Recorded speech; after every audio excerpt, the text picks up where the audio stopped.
मेरे हाथ में आप एक फ़ाइल देख रहे होंगे और आप अंदाज़ा लगा सकते हैं ये फ़ाइल किसकी है। जी हाँ, ये फ़ाइल है मनीष कश्यप की। इसी फाइल के दम पर मनीष कश्यप के ऊपर जो दाग लगा हुआ है एनएसए का, वो हटने वाला था।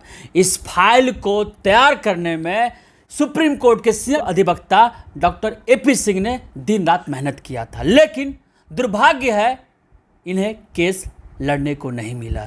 इसी फाइल के दम पर मनीष कश्यप के ऊपर दाग हट जाता। इस फाइल में क्या है, इसकी पूरी सच्चाई क्या है, हम डॉक्टर एपी सिंह जी से चर्चा करेंगे। सर, इस फाइल में क्या है? इस फाइल में क्या मनीष कश्यप की किस्मत छुपी हुई थी? नहीं, किस्मत तो क्या किसी में छुपी नहीं होती है। किस्मत तो भगवान के हाथ में होती है। भगवान देखते हैं, चलाते हैं। लेकिन जब मुझे ये इसका वकालतनामा मिला, ये मनीष कश्यप का, तो ये एक अपने में एक, क्योंकि इतना इसके साथ गलत किया गया, इतना झूठा फंसाया गया, इतना ये सब इसके साथ हुआ, और ये सब इसमें है, इसमें आया है, इसमें प्रोसेस में है। और अब देखिए, यहीं से जैसे घटना की शुरुआत हुई, क्या हुआ इसमें, पहले जो सबसे पहली बात थी, एक खबर चलती है, एक खबर बताई गई। वो खबर ये है कि बरवर तमिलनाडु में हिंदी भाषी मजदूरों पर कातिलाना हमले, स्थानीय लोग चाकू कुल्हाड़ी से कर रहे हैं ताबड़तोड़ वार, त्रिपुर से शुरू हिंसा चेन्नई तक पहुंची, 2 लोगों के मरने की आशंका। ये किसने छापा? हिंदुस्तान अखबार। ये है कह रहा हिंदुस्तान। बिहार जैसे गरीब राज्य पर ध्यान दे केंद्र सरकार, ये भी छपा, ये भी छपा। ये सब कब कै तारीख को छपा? 2 मार्च को। ये सब खबरें हैं 2 मार्च की। बिहार का नंबर 1 अखबार 2 मार्च पटना से सर्कुलेट हुआ। अब ये चल रहा है। ये केवल हिंदुस्तान ने नहीं, दैनिक भास्कर ने भी छापा, रिनाउंड अखबार दैनिक भास्कर ने छापा। तमिलनाडु में हिंदी भाषा पर विवाद 86 साल पुराना, यानी 86 साल पहले न तेजस्वी यादव जी थे, ना थे मनीष कश्यप। हिंदी बोलने की वजह से हमलों का दावा, हिंदी बोलने की वजह से, ठीक है। ये क्या कह रहा है? अजीत जमुई बिहार का कह रहा है, पेट के लिए हम बोरी और टोकरी उठाकर कहीं भी निकल पड़ते हैं, क्या करें, घर में काम नहीं है तो परदेश में अपमान और मार सह रहे हैं। क्या ये अर्थ नहीं कि मान सर, जो पैसा तमिलनाडु के लोकल लोगों को कम लगता है वो हमें ज़्यादा लगता है। हमें अपने राज्य में इतना पैसा मिल जाए कि हमारा घर चल सके, तो हम इतनी दूर क्यों आएँ? संदीप मोकामा बिहार कह रहे हैं, ठीक है। ये चल रहा है, ये सब छपटा। प्रभात खबर छाप रहा है, स्टेशनों पर लगी लंबी कतार, तमिलनाडु में बिहारियों की हत्याएं, मजदूरों का पलायन जारी, ठीक। प्रभात खबर ऐप कह रहा है, तमिलनाडु में बिहार के मजदूर निशाने पर, स्टेशनों पर घर लौटने वालों की लगी लंबी कतार, बताई अपनी पीड़ा। ये देखिए, बिहार के तमिलनाडु के त्रिपुर में उत्तर भारतीयों को वहां से भगाने की कोशिश लगातार की जा रही है।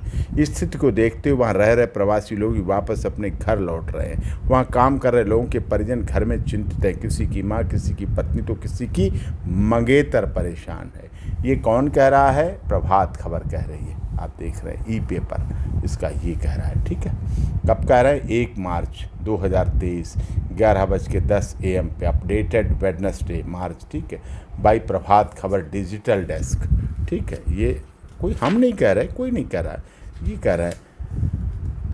ये अनिल कुमार साहनी का ट्वीट है। अनिल कुमार साहनी पूर्व सांसद विधायक हैं। तमिलनाडु में बिहारी मजदूरों के साथ हो रहे अत्याचार, जिसमें हमारे कुढ़नी प्रखंड के मजबूर भाई भी शामिल हैं। प्रदेश के प्रधानमंत्री बिहार के मुख्यमंत्री मजदूरों की सुरक्षा पर विशेष ध्यान दें, ये पहल किए जा रहा है। ये प्रभात खबर कह रही है। त्रिपुर में फंसा है परिवार, जाने से डर रहे हैं परिजन, ये करे ओपन करो। हत्या की खबर से इलाके में बढ़ा तनाव। ये तमिलनाडु में त्रिपुर रेलवे ट्रैक, ये सब ये खबरें हैं। ये अमर उजाला रिनाउंड न्यूज़पेपर हैं, ठीक है। ये देखिए, तमिलनाडु में मजदूरी कर रहे सिकंदरा के युवक का फंदे से लटका, सब अखबार कर रहे, ये भी अखबार हैं। ये सारे, ये पप्पू यादव का ट्वीट है। पप्पू यादव, तमिलनाडु में उत्तर भारतीय हिंदी भाषियों पर सुने जो तरीके से हमले हो रहे हैं, उनका संगठित तरीके से बहिष्कार किया जा रहा है। ये हिंसा बर्दाश्त नहीं किया जा सकता। माननीय सीएम नीतीश कुमार हस्तक्षेप कर बिहारी समाज की सुरक्षा सुनिश्चित करें। साहब ऐसे कैसे? पप्पू यादव, शराफत, ईमानदारी और ये चल रहा है। अब यहाँ से चलने के बाद अब आता है नंबर किसका, बिहार के, सब कुछ हो गया। अब आता है बिहार के माननीय सम्मानीय बिहार के सुशासन बाबू, जिनका ये उनका है, द इकोनॉमिक टाइम्स कहता है, Nitish Kumar ji. Nitish Kumar expresses concern over attacks on Bihar labourers in Tamil Nadu. Bihar Chief Minister Nitish Kumar on Thursday expressed concern over the alleged attacks on laborers hailing from the state in far off Tamil Nadu. I have learned, ये कौन कह रहे हैं, नीतीश कुमार जी कह रहे हैं, I have learned from newspapers that laborers from Bihar who are employed, इन्होंने भी न्यूज़पेपर से ही देखा है, I have learned from newspaper that laborers from Bihar who are employed in Tamil Nadu are being attacked. I have asked the Chief Secretary and the Director General of Police Bihar, DGP से बात की उन्होंने, to speak to officials in Tamil Nadu के अधिकारियों से बात करें and ensure safety and security of Bihari workers there. Kumar tweeted, Kumar ने ट्वीट किया। ये किसमें किया, ये किसने छापा, द इकोनॉमिक टाइम्स, ये न्यूज़पेपर है, अखबार है, ये किसमें, ये देखो ये छप रहा है पूरा, ये सब दिया गया है जी, पूरी डिटेल इस पर है, कहीं कोई छिपा नहीं। अब आता है मनीष कश्यप का, अब आता है मनीष कश्यप का, ये देखिए तेजस्वी यादव, ये देखिए आप इसको कवर करें। अब इसमें वो कह रहे हैं तेजस्वी यादव जी, चश्मा हटा के इस फोटो को देखिए, मजदूरों के चेहरे पर घाव और जिस मीडिया ने रिकॉर्डिंग किया है उसका मोबाइल नंबर भी है, एक बार बात करके तो देखिए, क्या पता आप झूठ बोल रहे हैं और मज़दूर सच में तमिलनाडु में परेशान हैं। और हाँ, इन लोगों को जो मार पड़ी है तमिलनाडु में वो सच है कि झूठ, इसकी जानकारी तो आपका प्रशासन ही देगा, लेकिन बिहारी मज़दूर बिहार से बाहर जाकर मार खाते हैं, भगाए जाते हैं, इसके लिए दोषी आप लोग हैं।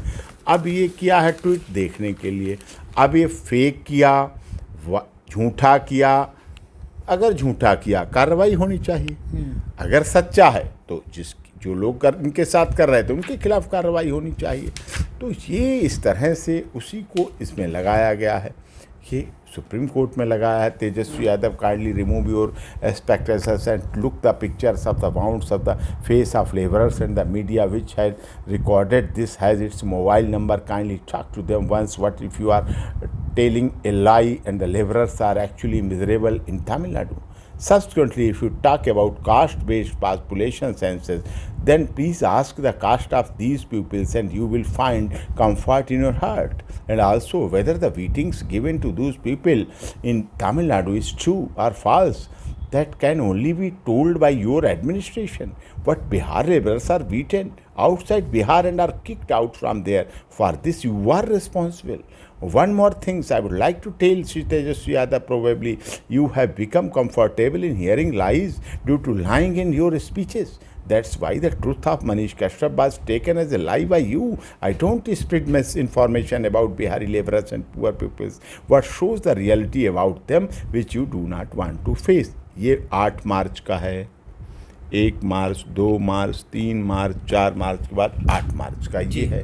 अब ये 8 मार्च के बाद जो हुआ है, फिर एफआईआर होने लगी, एफआईआर भी हुई हैं, ये सब उसके बाद हुई हैं। आप देख लीजिए, 8 मार्च के बाद 3/23 5 मार्च को एफआईआर हुई, 4/23 10 मार्च को एफआईआर हुई मनीष के खिलाफ, 5/23 12 मार्च को हुई है, ये हुई हैं। उसके बाद तमिलनाडु में हुई है 6/23 10 मार्च को हुई है, 13/23 ये साइबर क्राइम पुलिस ने की है तमिलनाडु में की, फिर ऐसी एफआईआर है 6 और एफआईआर वहाँ दर्ज हुई हैं। फिर एनएसए का प्रोसेस कैसे शुरू हो गया? एनएसए का प्रोसेस इसके बाद फिर जब ये फाइलिंग हो गई सुप्रीम कोर्ट में, उसके बाद वहाँ उन्होंने एनएसए का प्रोसेस शुरू किया। कहीं ना कहीं जितने आरोप लगे थे कमज़ोर पड़ रहे थे, इसलिए एनएसए लगा दिया गया मनीष कश्यप के ऊपर। अब ये तो सरकार बताएगी क्यों लगाया उन्होंने, जबकि वो पुलिस कस्टडी में था, जुडिशियल कस्टडी में था, जेल में था, या थाने में था, या अस्पताल में इलाज करा रहा था, या कोर्ट में पेश हो रहा था,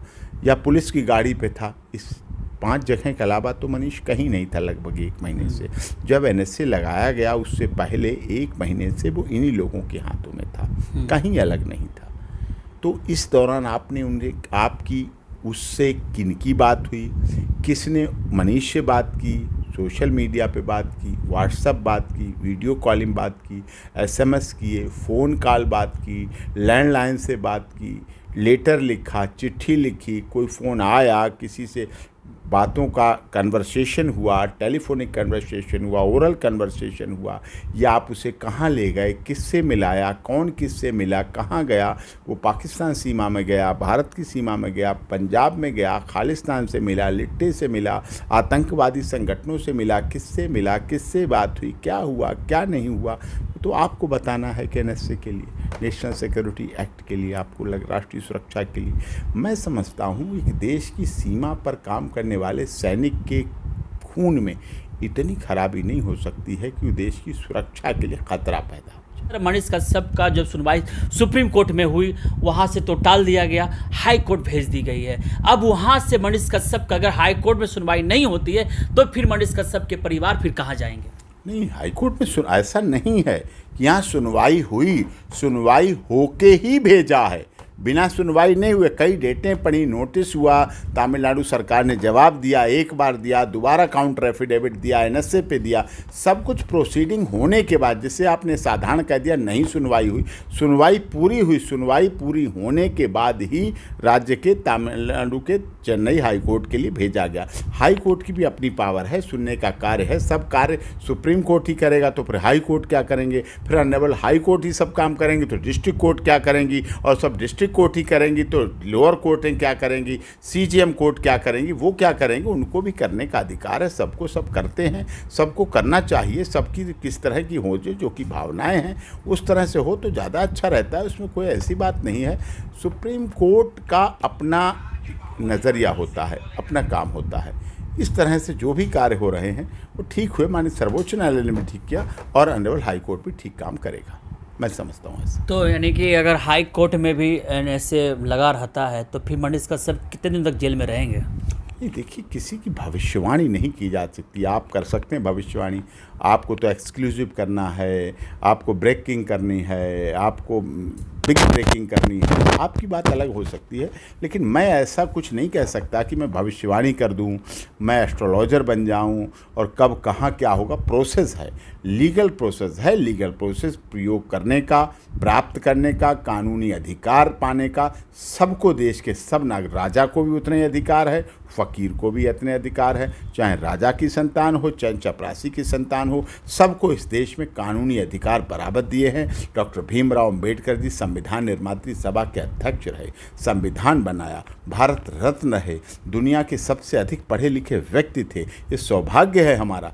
और उन्होंने ऐसा कानून दिया है जिसमें सब आर्टिकल में सभी के लिए, चाहे किसी जाति, क्षेत्र, भाषा, वर्ग, संप्रदाय किसी के हों, सबके लिए बराबर बराबर अधिकार दिए गए हैं और सबका उसमें अधिकार है। जैसा कि सर के पास फाइल है, इस फाइल पे सारी दलीलें थी मनीष कश्यप के बचाव में, लेकिन दुर्भाग्य है इन्हें 8 मई को प्रस्तुत नहीं किया गया। अगर ये प्रस्तुत की गई होती तो मनीष कश्यप के ऊपर जो दाग लगी हुई एनएसए का, कम से कम वो दाग हट जाती, लेकिन दाग बरकरार है। सर, आपने समय दिया, इसके लिए बहुत बहुत धन्यवाद। बहुत बहुत हमसे जुड़े रहने के लिए हमारे YouTube चैनल को सब्सक्राइब करें और नई वीडियो की नोटिफिकेशन के लिए बेल आइकॉन को दबाएं। अगर आप ये वीडियो Facebook पर देख रहे हैं तो लाइक जरूर करें और ज्यादा से ज्यादा शेयर करें। धन्यवाद।